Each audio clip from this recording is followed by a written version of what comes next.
কারো মৃত্যুর যন্ত্রণা যখন শুরু হয়, যদি সে বিগত 900 বৎসরও পৃথিবীতে হায়াত পেয়ে থাকে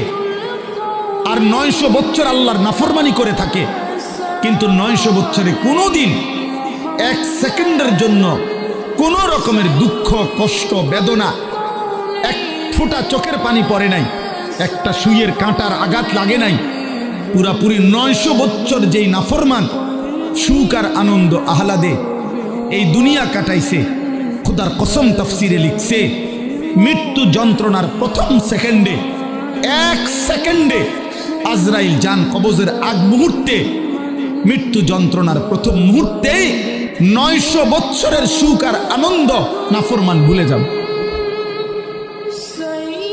ভুলে যাবে, ভুলে যাবে। পরবর্তী সেকেন্ড যদি তাকে জিজ্ঞেস করা হয়, হে আল্লাহর বান্দা, বিগত দুনিয়াটা তো তুমি খুব আরাম এবং আয়েশে কাটাইছিলা, খোদার কসম তখন ওই নাফরমান বলবে, মাওলা সুখ কি জিনিস আমি তার জীবনে কোনোদিন দেখি নাই, অথচ সে সুখেই ছিল।